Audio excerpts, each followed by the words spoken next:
Recording in progress. Okay. Oh. Okay. So again, today is vocab day. We've been leading up to this point, like we've been working our way here, and this is where we're finally able to make inferences. So we see our data and we can make guesses about the population based on that. Before we were only describing the population. Now we're going to make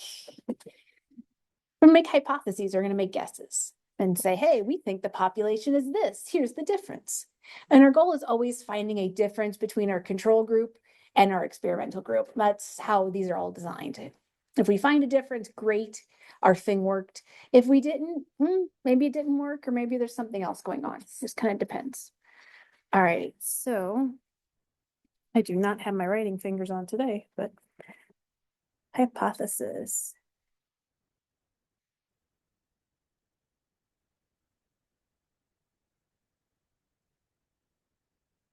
The simple way to put this is an educated guess, but more formally, it is a statement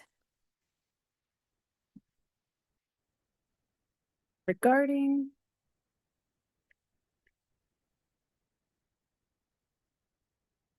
a characteristic.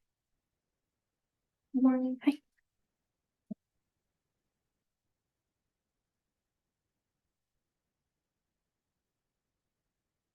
Of one or more populations.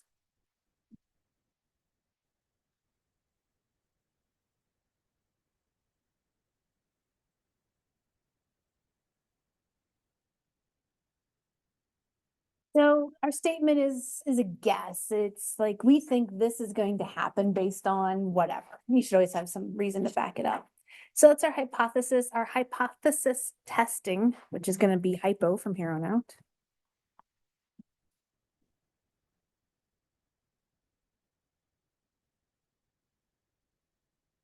This is a procedure based on our sample evidence and probability.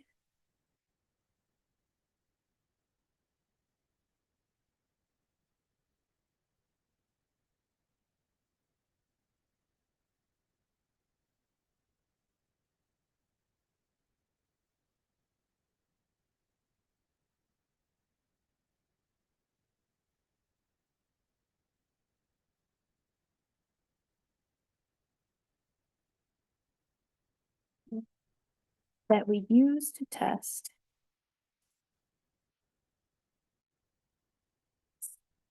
statements regarding our characteristic.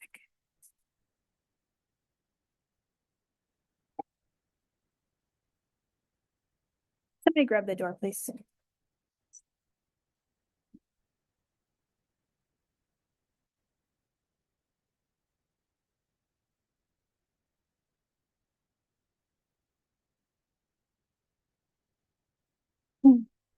So our hypothesis or guess, our hypothesis testing is kind of the experiment. We're saying, hey, here's our groups. Here's what we think is going to happen. And we have some formal language for this, which sounds really weird. And it is kind of weird, but once we practice it, it'll get a little easier. So with that said, we have the null hypothesis.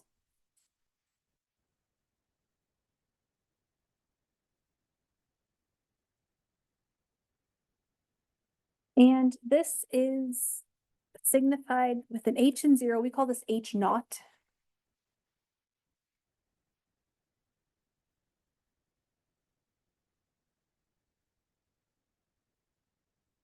So H nothing happens. It's a statement to be tested.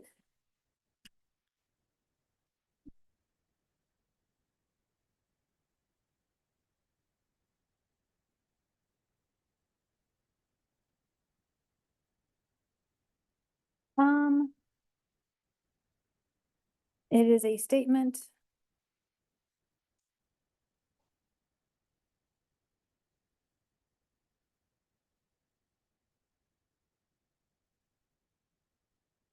of no change.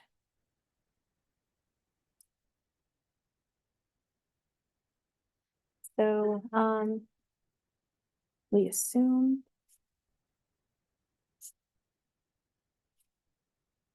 It is true until evidence says otherwise.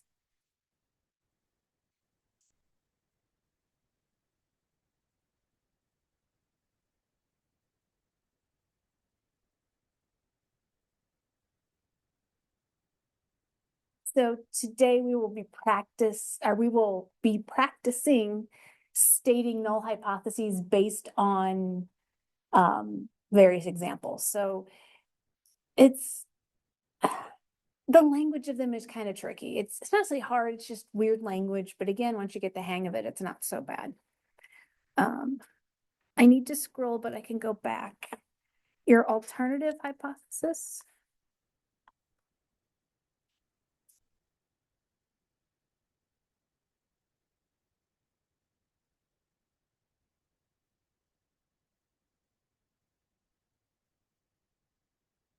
Usually signified with an H1. If you have multiple, you could have other H's, but for us, we'll only have H0 and H1. It's a statement we're trying to support.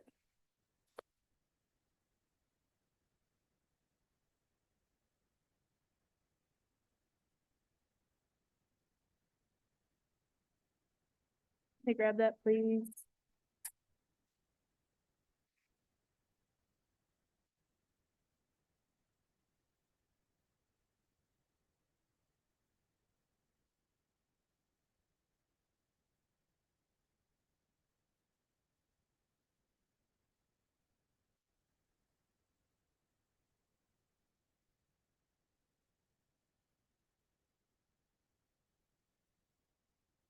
Get that all on the screen.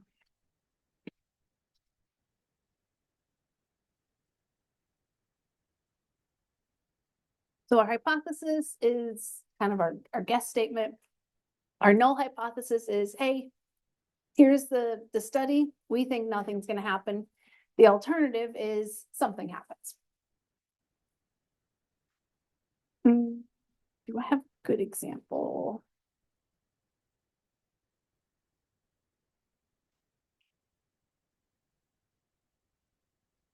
Okay, we'll talk about the tails in a sec, but let's look at this example here and see if we can find the null versus alternative hypothesis.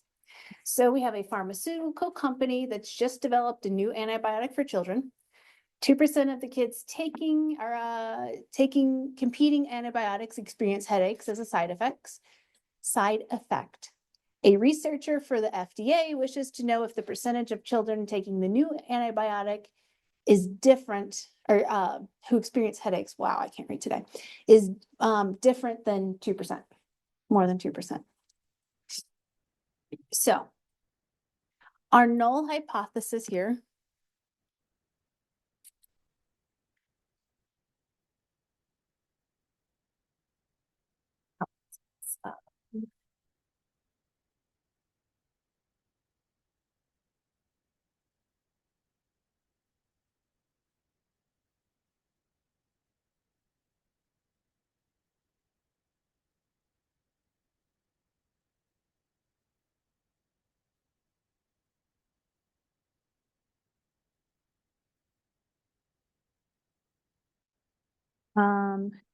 who get headaches.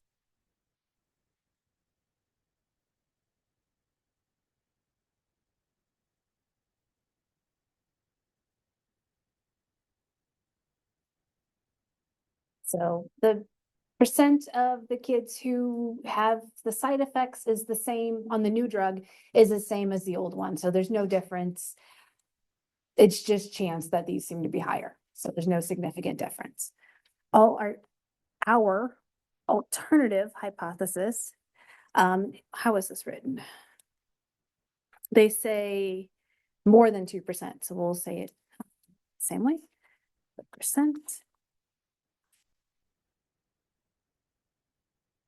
kids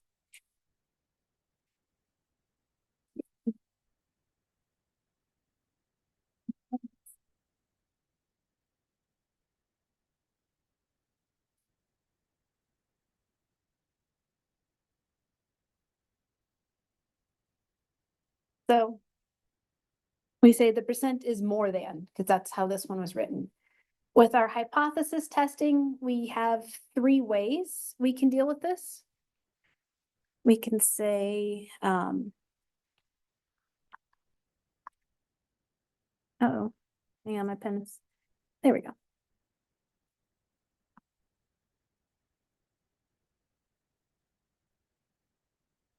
They say H0 equals some parameter, or no, hang on.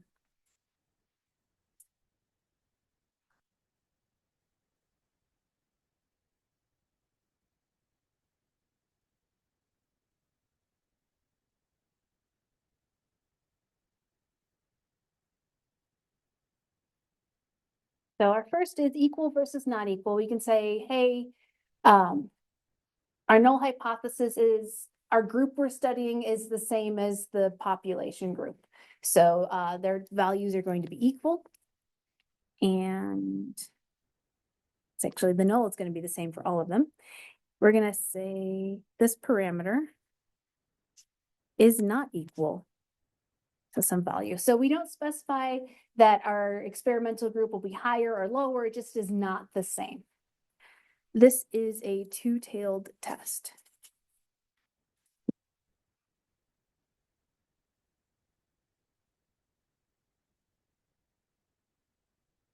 And the tail part comes from our normal distribution guy. And so here is what's in the center. We're going to say, hey, our test value is either much higher or much lower than our value. So it's the not equals part. All right, H0 is the same for all of these. So I'm just going to say H1.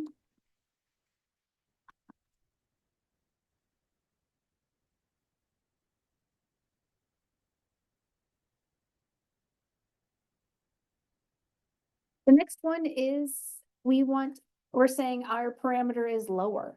So our experimental group, this is lower than our average. So we call this a left-tailed test.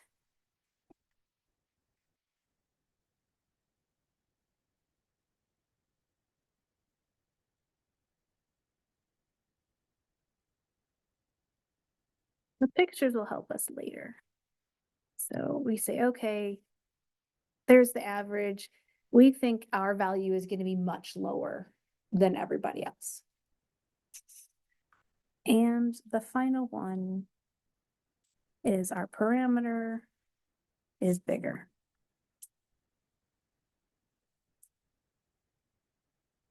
It's the right-tailed test.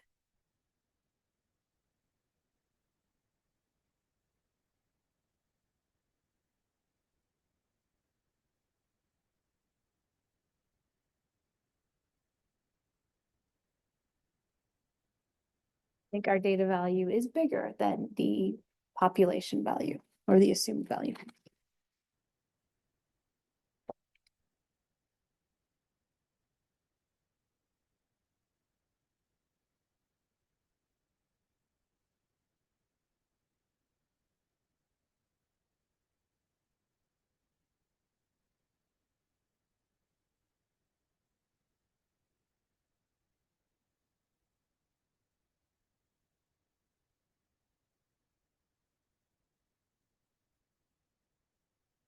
Your null hypothesis is always equality.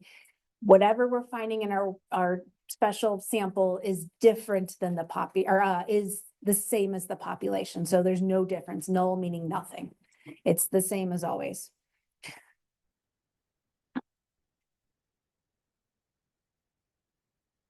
Okay. Sorry, I'll leave this up a sec. I'm going to go back to the slide I had, and we're going to look at a couple examples and say, okay, what is our null and alternative hypothesis? And is it a one-tailed or two-tailed or left, right, etc.?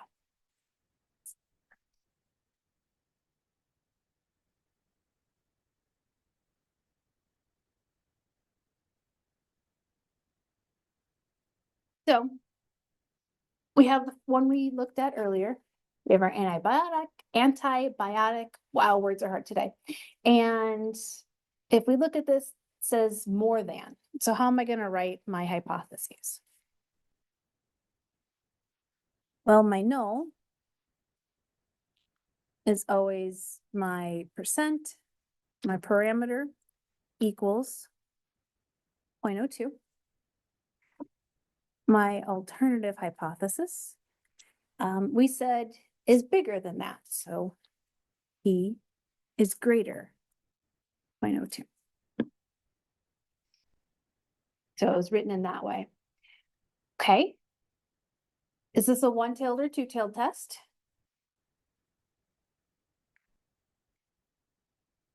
Well, it matches the number 3 case there where it says it's a one-tailed test. And we're saying our parameter is bigger than this value, so we want to be far to the right. So this is a right-tailed test.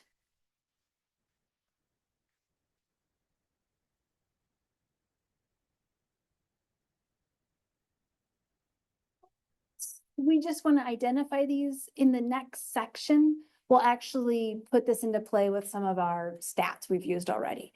I do believe we don't have any new statistics. We're just going to apply the old ones we've already looked at, which is kind of nice. Okay, so that is our first example.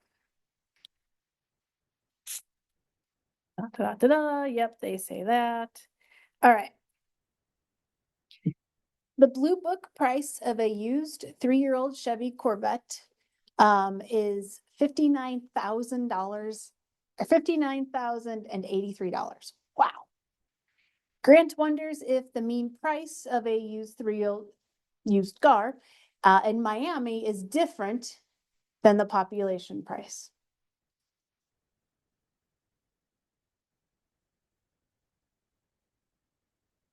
So I would say identify the null hypothesis and the alternative.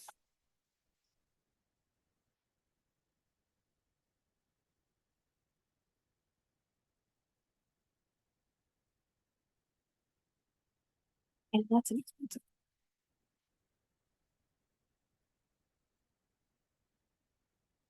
I'm getting both on the screen at the same time.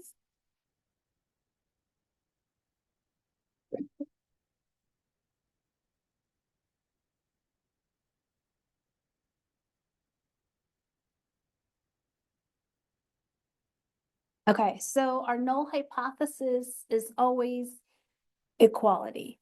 So our parameter equals, I'm going to call it the national average, Kelley Blue Book. 8, 3.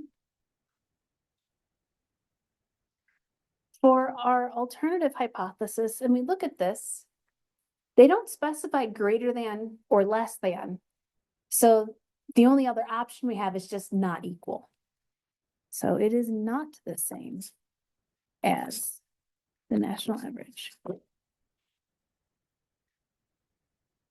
So they could have said, we think in Miami, the prices will be higher or possibly lower, just depending. And this time they didn't. They say, we think it's going to be different. So when we have an we have a not equals, this is a two-tailed test.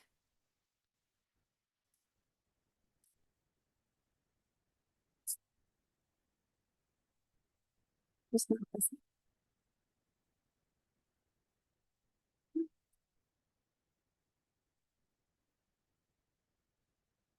Okay, last one for now.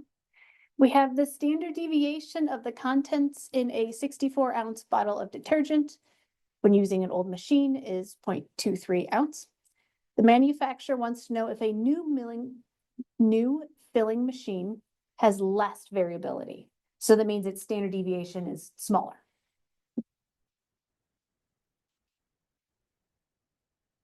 Again, take a sec and see if you can find the null and alternative.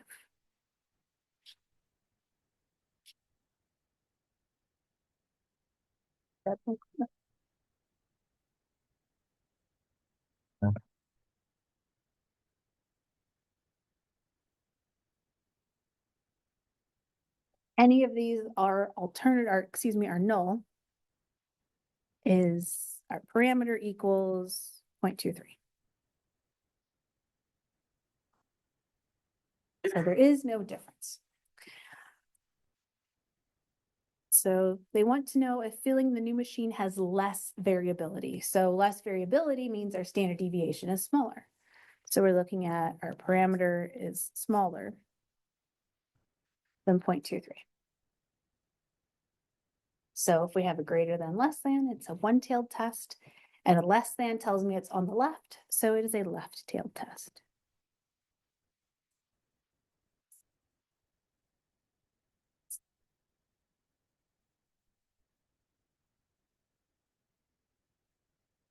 Nope, we will get there, but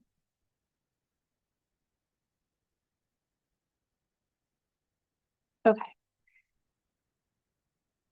We have 4 potential outcomes with a hypothesis test.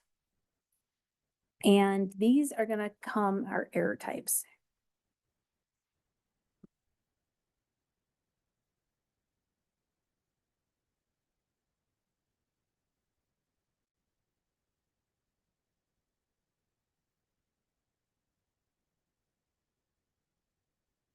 Okay. So one thing we can do is reject the null.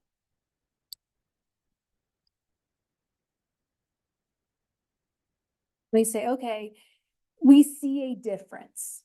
I don't care if it's high or lower, we see some difference, we're happy about that.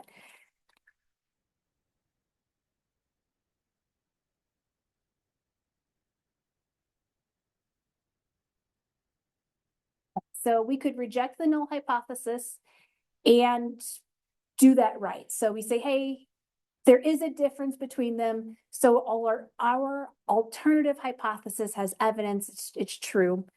And in this case, so we reject when we should have. We've done the right thing, so no error.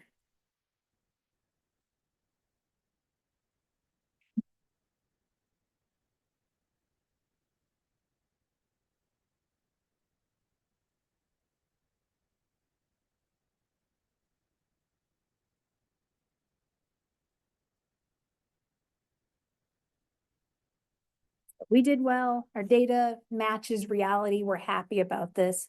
We rejected when we should have rejected, so we're good. We made no error, no mistakes. And the second thing we can do is fail to reject.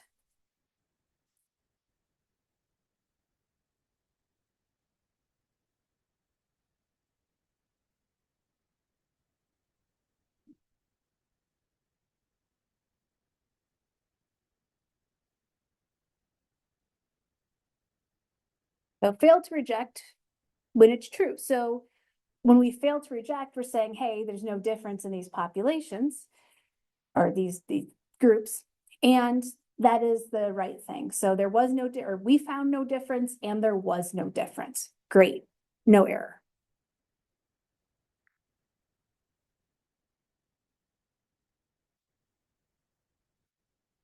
Sadly, those are the only 2 circumstances with no error. The other 2 have errors. This one says we reject the null, but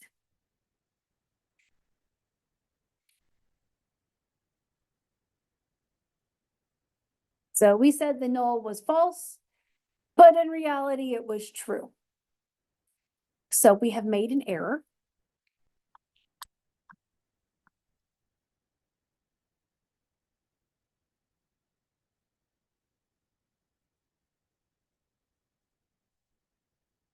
And we call this a type 1 error. So that makes us think there's a type 2 error, and there is. So in this case, we said there's no difference, or no, excuse me, we said there was a difference in our populations, and there isn't. So we've made a mistake. And when we reject the null, that's a type 1 error. The other option is fail to reject.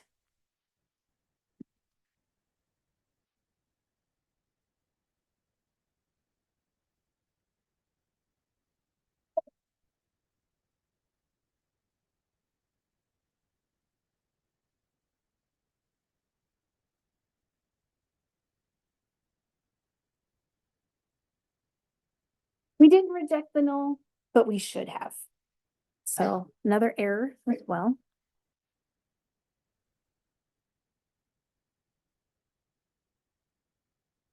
We call this a type 2 error.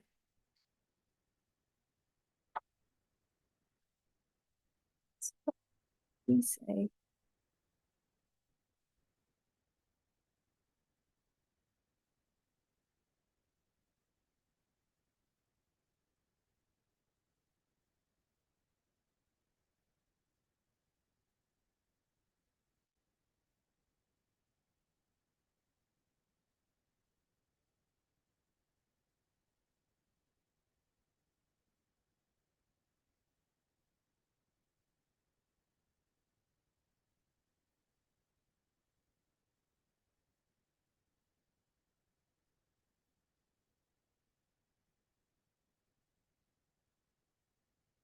I remember when I first learned stats, I had trouble between the type 1 and type 2 errors.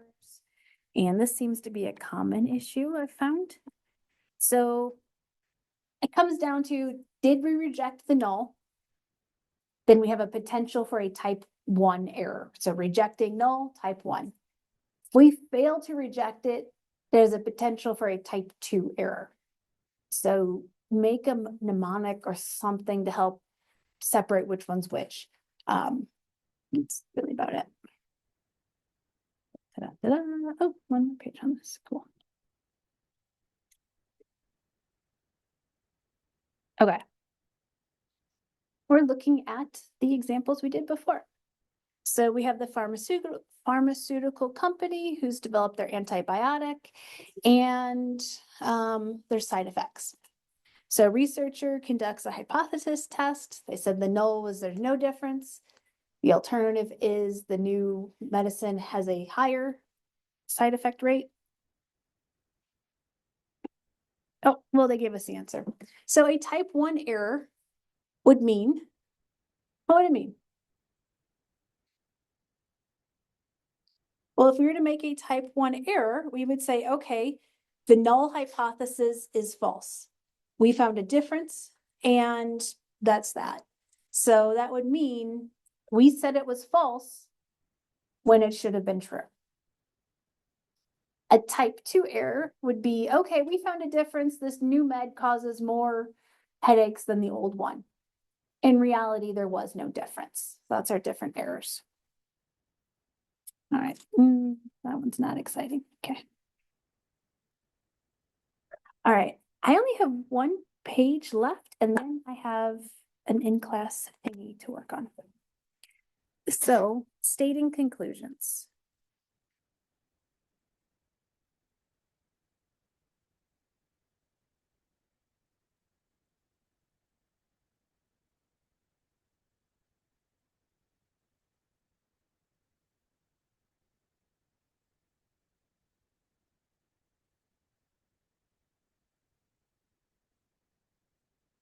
We never accept our null hypothesis because we never know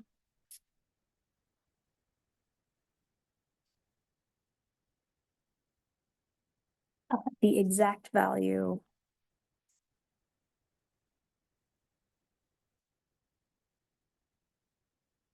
of our parameter.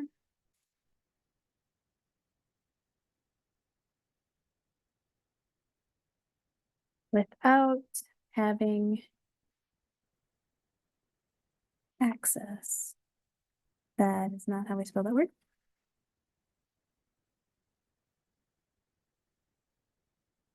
Full population.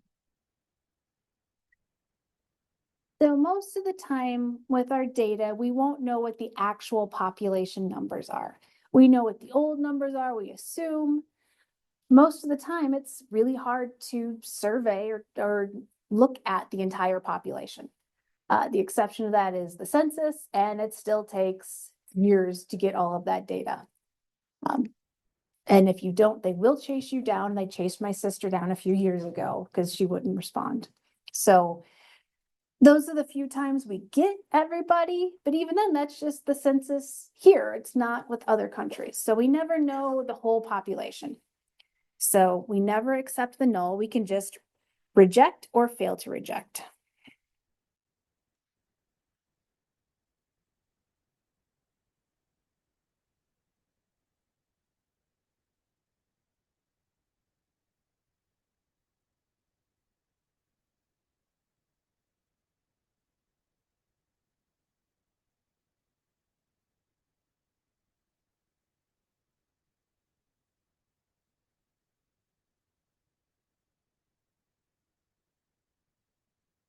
Option 1, reject the null hypothesis if the evidence suggests that the alternative is true.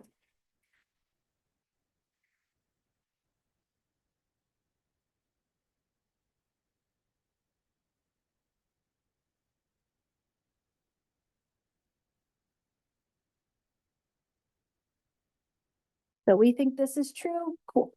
We reject it. The other option is fail to reject.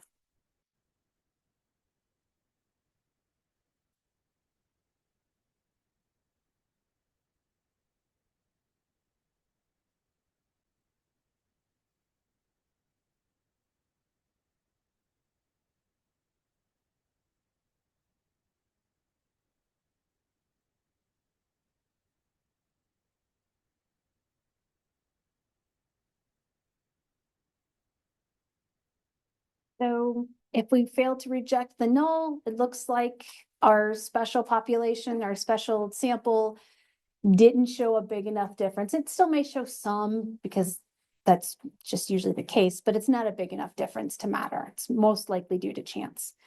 So that's what we do. All right, for now, we're going to look at some examples and we're going to say, okay, state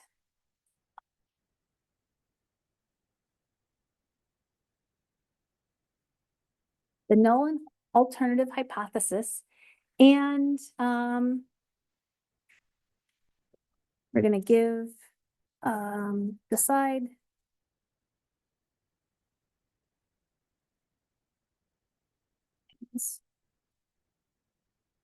So is it a one-tailed test? Is it a two-tailed, left or right?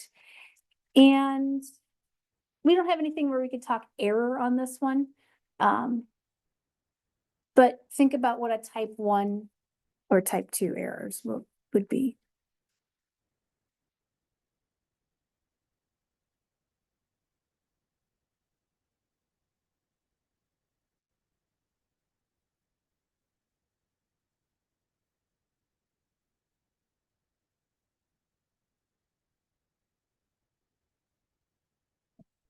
I'm going to pause my video. This is a shorter page, so I'll post it on the online groups. Let's pause.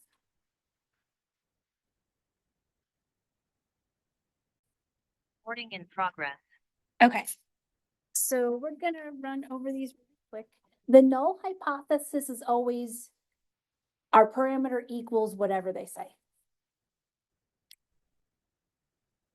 So for our first one, it says a school district claims that at least 75% of its students have access to a computer at home. A researcher believes this percentage is lower. So our H0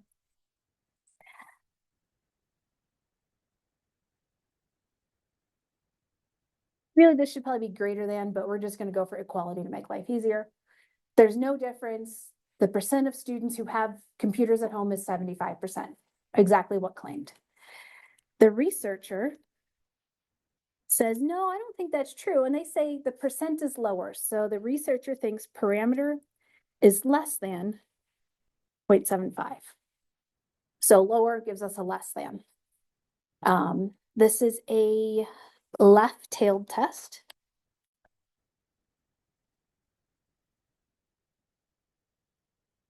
Because it's lower. So if I were to draw my little picture, and the pictures will be more important next section, but it's nice to practice now.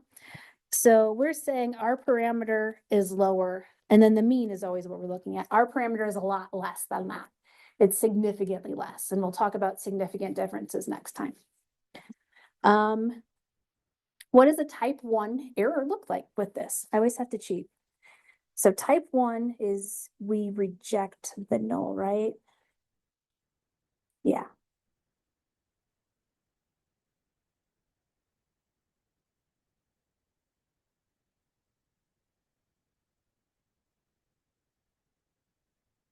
So we reject the null. We say, okay, there is a difference between what they're claiming and reality. That's what we are saying.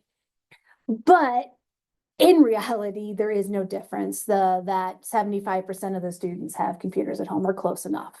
So we're rejecting what they say when we should not have.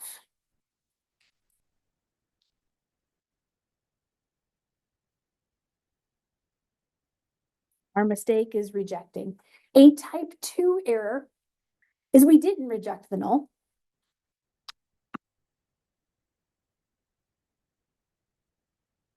Unless they fail to reject.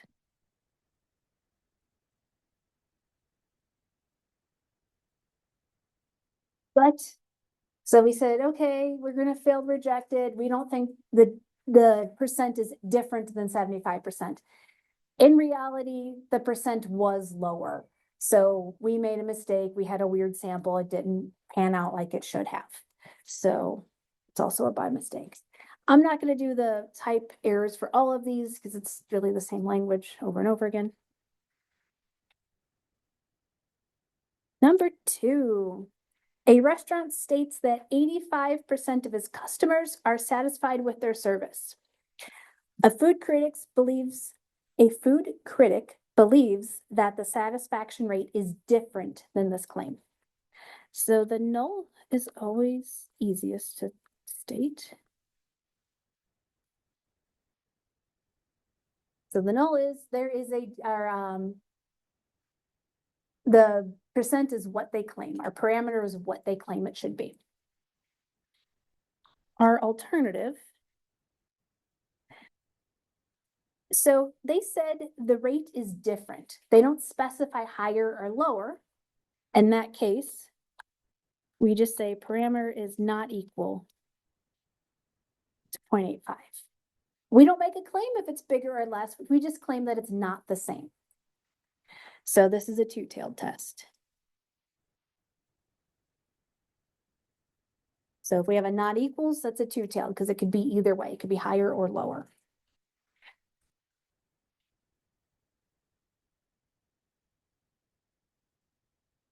All right, 3, a pharmaceutical company asserts that a new drug is effective for at least 60% of patients. A medical researcher thinks that the effectiveness rate is lower.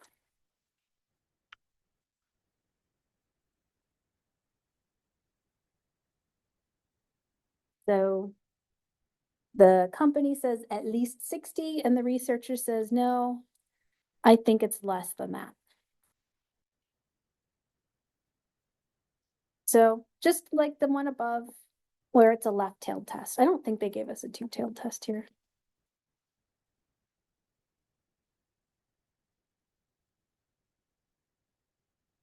So we think it's lower.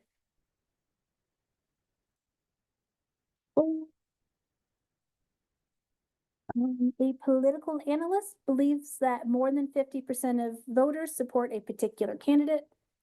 A news agency wants to test if this claim is true.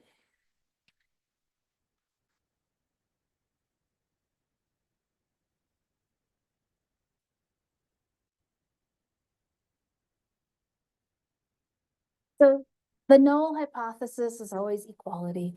The alternative here is a little different because they don't, it's written in a different way than the other ones. So it says it wants to test if this claim is true. So to me, that's saying that they're thinking the claim is not true. They don't specify higher or lower, so we just say not equals.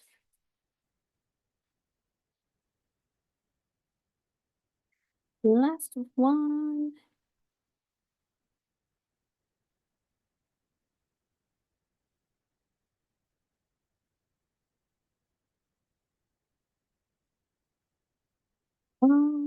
Internet speeds. An internet provider advertises that their average download speed is 100 megs, I guess. A consumer advocacy group suspects that the actual speed is different than advertised. I would assume that lower would be the case, but we're not gonna worry about that. So we say our parameter that we equal 100. And this says we don't equal 100. I would say in reality, you would want a less than. We think it's less than, because if it's greater than, who cares? Like, we're getting a deal out of that. But if it's way less, that's the problem. But it's written in non-equals terms, so we're gonna do that again.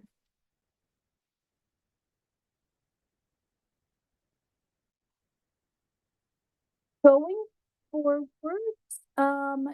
next time we have 10-2, which is building on this. So practice your errors, practice writing null and alternative hypotheses, and then I'll make the next part go a little nicer. Let me stop my video before I go more. Yes.